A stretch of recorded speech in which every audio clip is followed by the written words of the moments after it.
À toutes et à tous, merci de nous recevoir à travers cette édition du soir de la télévision Bonferré. Le ministre en charge des Finances et le directeur général de la Caisse autonome des retraités du Niger ont conjointement animé ce matin une conférence de presse. Objectif faire le point sur le traitement de la prise en charge des retraités au Niger. Plus de précision avec Youssouf Haïdara et Rabi Labou. Face à la presse, le ministre Ahmed Jidoud et le directeur général de la Carini ont répondu d'abord aux questions portant sur le blocage dans le paiement des pensions aux retraités. Au niveau de l'ensemble de tous les dossiers, normalement, le nombre, c'est 38 854 dossiers qui devraient être repris. À la suite maintenant des traitements pour assainir, pour s'assurer que ça c'est des dossiers qui sont bons, qui comportent l'ensemble de toutes les pièces après vérification, des pièces qui soient fiables et les critères qu'un retraité doit remplir. Nous avons eu à inclure dans la base de données 33 762 dossiers. Et maintenant, il y a aussi d'autres dossiers qui présentent un certain nombre de caractéristiques, soit douteuses, soit litigieuses, j'allais dire. Et parmi lesquelles vous avez 865 pensions, elles, qui sont éteintes, qui sont arrivées à terme. Et 851 dossiers qui sont suspicieux d'un point de vue, par exemple, de doublons. La première, ceux qui ne se sont pas présentés tout à l'heure, où ils sont là, mais ils sont habitués à des intermédiaires. Il peut avoir comme raison aussi qu'ils vous racontent des histoires. Parce qu'il y a un mécanisme de plainte. Il y a un bureau de plainte au niveau du nouveau marché, là, ancienne Bedren, qui est composé des retraités et des agents de la Carini, des agents du Trésor. Toute personne qui dit n'avoir pas eu sa pension, elle se présente, on enregistre son nom, on vérifie. Si elle n'est pas prise en charge, la prise en charge est automatique. L'autre raison, elle peut véritablement être un usurier, pas un retraité.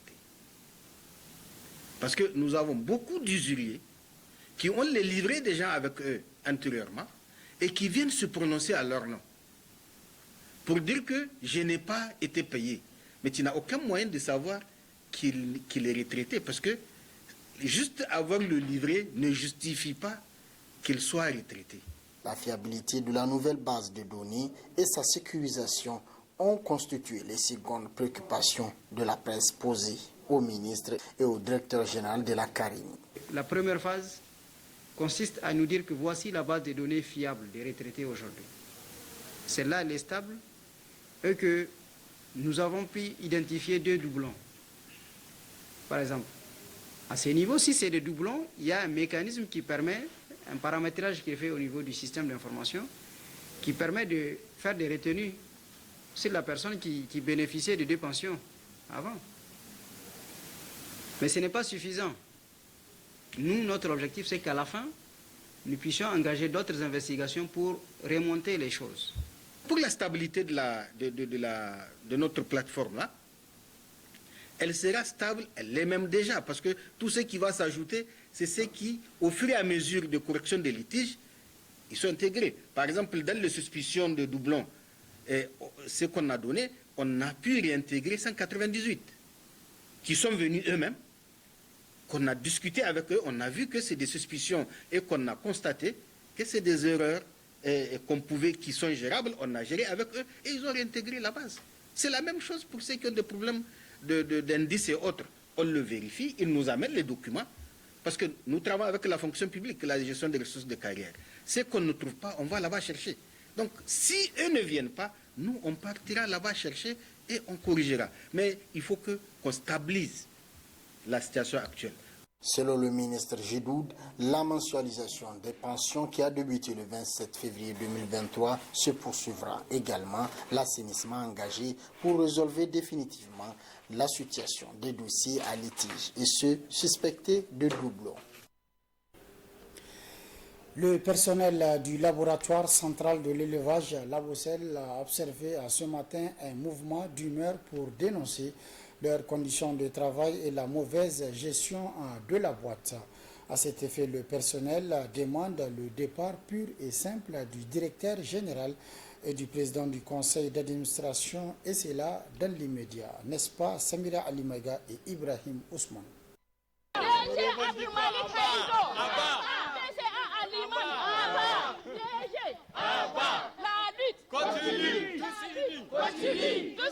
Nous vaincrons.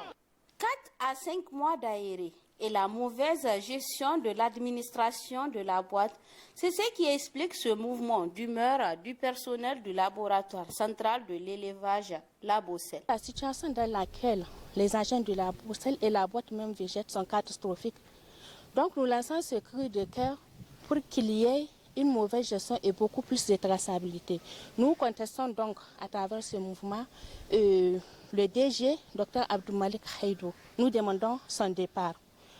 Parce que depuis l'arrivée du Sr Abdoumalik Haïdou, la boîte qui jadis fut un joyau national et même au niveau de la sous-région, de nos jours, c'est devenu un fantôme.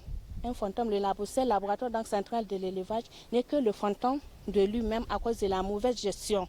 À travers ce mouvement d'humeur, le personnel du La Bosselle veut éclairer l'opinion publique face aux problèmes auxquels ils font face, tout en lançant un appel au président de la République, Bazoum Mohamed. Le Niger, un pays d'élevage par excellence, ne peut pas se permettre de perdre ce joyau et de commander des vaccins à l'extérieur à hauteur de milliards, alors qu'un vaccin, comment on appelle ça, un laboratoire est là pour ça. Le personnel a énormément souffert. Nous produisons des vaccins, même si cela est au ralenti ou à la baisse, mais ça suffit largement pour gérer la boîte, mais par cette mauvaise gestion, on n'y arrive pas. Nous, personnel de La Bosselle, nous lançons ce cri de cœur à l'endroit du président de la République, sous le serment qu'il avait fait, vraiment de regarder avec un œil clément la boîte et de nous venir en aide. Ce personnel espère à travers ce message que le président de la République sera regardant face à leurs revendications.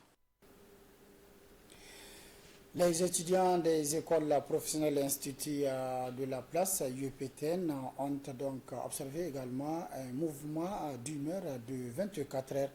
Ils ont pris d'assaut les grands artères et carrefours de la capitale. C'était hier. Ils ont également dénoncé l'attitude des autorités de tutelle face au non-paiement des frais de formation au niveau de ces écoles et instituts pour les étudiants et élèves boursiers de l'État. Plus de précisions dans ce compte rendu. Les élèves et étudiants des écoles et instituts professionnels et techniques UEPTN de Niamey ont occupé les artères de la ville de Niamey pour montrer leur mécontentement et protester contre l'attitude des autorités suite au non-paiement des frais de scolarité dans les écoles et instituts de la place des étudiants et élèves boursiers de l'État. Au vu de la décision des fondateurs du 3 mai qui consiste à chasser nos camarades boursiers de l'État, et au vu de l'insouciance manifeste et le laxisme exagéré des autorités en charge de l'éducation, et au vu de la souplesse du comité exécutif de l'IEPTN par rapport à l'épuisement de l'ultimatum de 72 heures, et hier aussi, nous avons constaté la reconduction du préavis des associations des fondateurs des écoles et instituts privés qui consiste à suspendre nos camarades boursiers de l'État tout en les empêchant de jouir des différentes tâches administratives. Donc, parce que nous nous sommes dit, nous ne pouvons pas rester croiser les bras de constater que nos camarades boursiers de l'État, ils sont à la maison pendant que les camarades à titre privé sont en train de suivre les cours et ils sont en train de faire des examens. Parce qu'aujourd'hui, nous sommes une structure bien déterminée, nous sommes organisés et notre force, c'est l'unité. Parce que nous sommes unis. Si nous sommes unis, nous allons lutter et après avoir lutté, nous allons avoir des gains de cause. C'est pourquoi nous avons sorti aujourd'hui un peu partout dans la ville de Niamey pour pouvoir interpeller les autorités. La manifestation pacifique dans certaines zones de Niamey, de l'UEPTN, a été dispersée par les forces de l'ordre, occasionnant des blessés. Elle est en guise d'avertissement au gouvernement pour la satisfaction de l'essentiel de ses revendications. Elle fait suite également à l'expiration de l'ultimatum de 72 heures et à son mot d'ordre de 24 heures du jeudi 25 mai 2023. Autre aspect de cette édition, le réseau des journalistes pour les droits de l'homme a organisé ce matin un déjeuner débat à l'endroit d'une vingtaine de journalistes de la capitale sur la loi sur la cybercriminalité et la liberté d'expression. Une façon d'édifier les hommes et femmes des médias sur cette loi, le réseau a également bénéficié du soutien financier de l'USAID à travers le projet Adelki. Boubacar Amadou et Lukoba. Ils sont une vingtaine de journalistes de Niamey et les membres du réseau des journalistes pour les droits de l'homme réunis pour ce déjeuner débat organisé par le dit réseau. La loi sur la cybercriminalité et la liberté d'expression, c'est le thème choisi pour ce débat qui fait partie des activités de renforcement de capacité des journalistes de la presse publique et privée des 8 régions du pays réalisées par le réseau depuis la relance de ces activités en 2021. S'agissant de la présente rencontre, le RJDH et son partenaire, projet Adalti, ont retenu une question d'actualité, à savoir la loi sur la cybercriminalité au Niger et la liberté d'expression. En effet, 2 éminents experts ont été identifiés en vue d'édifier les participants sur cette thématique. Il s'agit de M. Nani Soli, il est magistrat, et de M. Ismaël Salou, journaliste, conseiller du président du CSC, et M. Boubacar Diallo, journaliste, ancien président de la Maison de la Presse, comme modérateur. Ces 2 panélistes vont échanger avec vous, chers participants, sur les contours de cette loi, surtout dans ce contexte d'insécurité. Dans cette initiative, le RJDH est soutenu par l'USAID à travers son projet Adalki, qui, selon son directeur pays, cadre parfaitement avec les objectifs de son organisation créée il y a de cela 4 ans. Pour nous, dans le projet Adalti que j'ai l'honneur de représenter, nous encourageons ce genre de rencontres entre producteurs de contenu de médias et décideurs afin de non seulement échanger sur le contenu des textes en vigueur, mais aussi et surtout parler de ses limites et conditions d'application. C'est seulement à ce prix que nous pouvons garantir un meilleur respect des libertés fondamentales, notamment la liberté d'expression dont fait partie la liberté de la presse. Cette initiative de renforcement des capacités des journalistes sur la promotion et la protection des droits humains au Niger est bien accueillie par le ministère en charge de la communication. Ce déjeuner débat de presse, par-delà son objectif principal, qui est d'édifier les hommes et les femmes des médias sur la loi sur la cybercriminalité, contribuera à n'en point douter au renforcement de l'état de droit et de la démocratie si chers aux autorités de la 7e République. Les participants ont eu droit à 2 présentations, la première sur la loi sur la criminalité, infraction, responsabilité pénale des personnes morales, poursuites et techniques d'investigation, et la seconde sur les avantages et limites de la loi sur la cybercriminalité en matière de liberté d'expression, qui s'en est suivi des questions-réponses et des contributions. Après les journalistes de la capitale, ceux de l'intérieur du pays bénéficieront également de ce genre de renforcement de capacités sur diverses thématiques en lien avec les droits humains, a rassuré le président du réseau des journalistes pour les droits de l'homme, RJDH. Célébrer la journée mondiale et nationale de la femme et l'anniversaire de la Déclaration universelle des droits humains, tel est l'objectif d'une manifestation organisée au niveau du CG25 de Niamey à l'intention des élèves afin de les sensibiliser sur les questions des droits humains. Des activités artistiques et culturelles ont été également au rendez-vous. D'autres détails avec Balma Bourema et Abdoulaye Sedou. Rassembler les élèves futurs leaders dans un même endroit est un exercice difficile. Mais compte tenu de l'importance de la question, il fallait le faire. Le Haut Commissariat des Nations Unies aux droits de l'homme célèbre avec les élèves un triple événement, la Journée mondiale des femmes, celle de la femme nigérienne et le 115e anniversaire de la Déclaration universelle des droits de l'homme. Pour le représentant pays du Haut Commissariat des Nations Unies aux droits de l'homme, cette manifestation permet de sensibiliser les jeunes sur les questions des droits de l'homme. La toute première est celle de célébrer les femmes et les filles parce que leurs droits humains comptent aussi.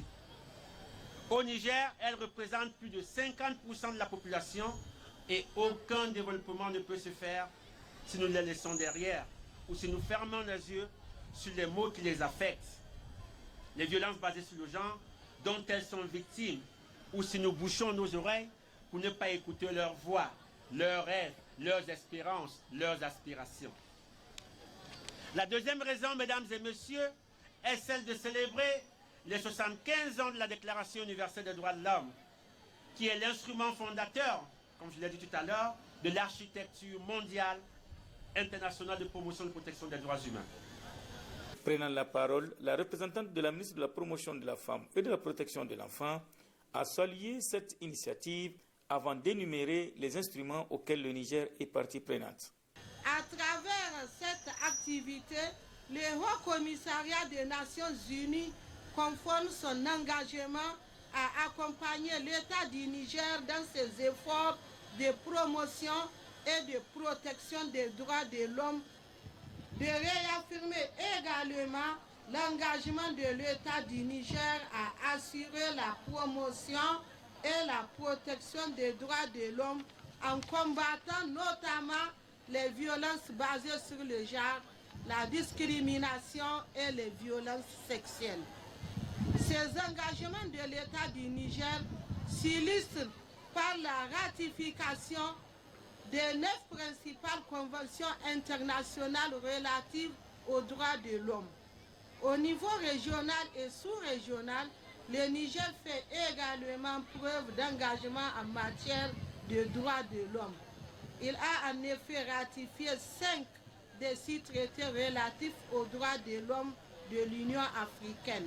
L'occasion a été aussi pour les élèves de révéler leurs talents artistiques et culturels à travers des sketchs, des poèmes et des jeux concours.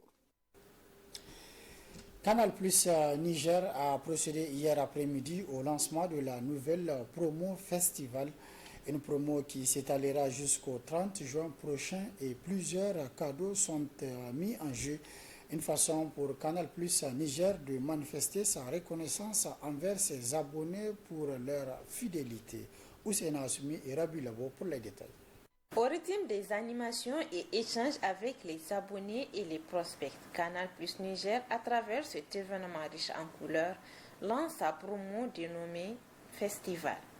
Le chargé de communication explique. Chaque semaine, on organise un tirage. Pendant ce tirage, il y a plus de 15, 16, 17 gagnants. Parmi ces gagnants, chaque jour, on peut gagner un mouton. On peut gagner une télé écran plat 43 pouces. On peut gagner un compte Ecobank de 200 000 à chaque semaine. Parce que nos partenaires Ecobank nous ont accompagnés dans ce cadre aussi. Chaque semaine, il y a un compte de 200 000 à gagner. Et sans oublier des abonnements Canal Plus de 12 mois à gagner chaque semaine aussi. Du 25 au 30, chaque jour, il y a un mouton à gagner.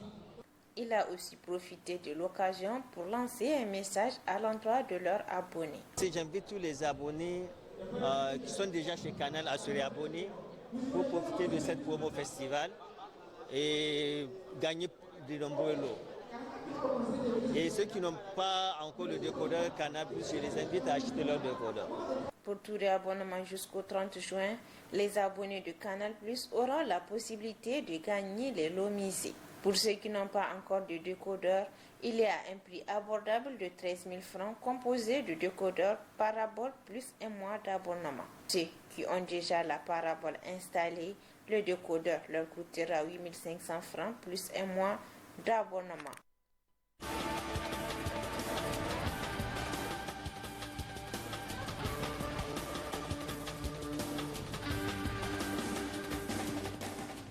Place à présent à votre rubrique La page des sports. C'est avec Ablaziz Mamadou. Bonsoir Ablaziz. Bonsoir Suleiman, bonsoir aux téléspectateurs de la télévision Bonferré. Dernier réglage pour l'équipe nationale de taekwondo en vue du championnat du monde à Bakou. L'équipe nationale de taekwondo poursuit les derniers réglages en vue de sa participation au championnat du monde prévu en fin du mois à Bakou. L'équipe a reçu la visite du président de la Fédération nigérienne de taekwondo, Soumana Sanda, et de toute son équipe venue les encourager et les rappeler les défis liés à cette compétition, les qualifications aux Jeux olympiques de Paris 2024. L'équipe sera aussi accompagnée du directeur technique national adjoint, en même temps arbitre international Issa Chamsou, qui est en train petit à petit de s'imposer à l'international et d'acquérir une expérience lui permettant de titiller les grands dans ce domaine. L'année passée, le Niger a pu participer avec quelques athlètes. Cette année, le défi reste des médailles, mais aussi et surtout la qualification pour les Jeux olympiques Paris 2024. Tournoi IFOA BU20 Dames, le Niger s'incline pour sa deuxième sortie de la compétition. Dur et difficile apprentissage de l'équipe féminine U20 Dames au tournoi IFOA B. Après sa première sortie ratée, 8-0 contre une équipe expérimentée et habituée du Nigeria, les protégés de Kofi Cyprien ont à nouveau cédé sur le même score, cette fois-ci face à une équipe du Burkina Faso. 16 buts encaissés pour 0 buts marqués certes, mais précisons que le Niger est toujours en apprentissage dans ce domaine, c'est-à-dire le football féminin. Plusieurs nations sont passées par ce stade du Niger. Elles ont dû se patienter pour atteindre leur niveau actuel. Sera-t-il le même cas pour le Niger? Être patient avec ces filles où le milieu n'est pas du tout favorable pour la pratique du football féminin. Pour l'instant, les scores sont lourds certes, mais on sent une amélioration contrairement aux éditions passées. 15 buts à 0, 12 buts à 0 et 8 buts à 0 l'année passée. Le technicien nigérien s'attelle à réduire les dégâts, mais aussi tout en continuant l'apprentissage de ce haut niveau. Et puis on connaît désormais les résultats des matchs allés des demi-finales de la Coupe nationale de football édition 2023. L'AS Garde nationale du Niger est parti arracher un match nul 0 but partout à Arlit contre Akokana FC dans le cadre des demi-finales allées de la Coupe nationale de football édition 2023. Cheikh Omar Diabaté et ses poulains solides leaders de la Super League de football du Niger ont un pied en finale avant le match retour. Mais attention à cette équipe de Akokana qui est venue éliminer le Liberté Football Club de Niamey à l'issue des séances au tir au but. Liberté, au passage, tombeur du Grand Sahel Sporting Club sur le même exercice. L'autre demi-finale allée a tourné en faveur des douaniers qui se sont facilement imposés 3 buts à 0 devant une très jeune et redoutable équipe de l'AS University Abdou Moumouni de Niamey. Les 3 buts ont été marqués dans les 25 premières minutes de la rencontre. Le réveil des étudiants a été tardif mais promet un bon match retour où les douaniers viendront certainement avec un autre visage pour essayer de consolider cet avantage. Match retour AS Garde nationale à Kokana 3 juin prochain et AS Douane AS Université 24 heures après. Enfin, Abdelaziz Mamadou a reprise du championnat national de Ligue avec des matchs serrés entre les clubs des 8 régions du pays. Les résultats dans le groupe A, Étoile filante d'Angourmou 0 but à 1, Wambay AC Nima FC 2 buts à 1, Telwa FC Renaissance 3-3, Entente FC AS Université du moins 4 buts à 1 et Abzin FC AS Zam 1 but à 0. Dans ce groupe, c'est Dangourmou de Tawa qui occupe la première place, talonnée par Renaissance, AS Zam, Telwa FC et Entente FC de Dosso, respectivement 18 points et 17 points chacun. Et en bas du tableau, on retrouve Abzin FC d'Agadez et Wambay AC de Maradi dans la zone rouge, 9e et 10e au classement. Dans l'autre groupe, Nassara AC d'Ankassawa FC 0-2, Lantarki FC Tagour Provincial Club 0 but partout, Bourja FC Avenir FC de Tilabiri 0 but partout également, Kandaji ASCBK 3 buts à 1 et 0 but partout entre Étoile Rouge de Talaye et le Zumunta Athletic Club. Ici, c'est le ZAC de Niamey qui mène la danse avec 24 points, suivi par Tagour et Kandaji, 19 points chacun, Dankassawa 4e et Étoile Rouge de Talaye 5e de ce classement. En bas du tableau, Nasra AC d'Agadez et Avenir FC de Tilabiri dans la zone rouge, respectivement 9e et 10e. Les quelques résultats de la 12e journée se présentent comme suit. Abzin AS Zam 1 but à 0, Étoile filante Entente FC 0-2, ASCBK Avenir FC de Tilabiri 0-1 en faveur de Avenir, Nima FC AS Renaissance 0-2 et dans Kassawa Kandaji Sport 3 buts à 2. C'est également la fin de cette édition. Merci de l'avoir suivi à toutes et à tous. Prochain rendez-vous de la rédaction demain, Inch'Allah, à partir de 12h30. Très bonne réception. Au revoir.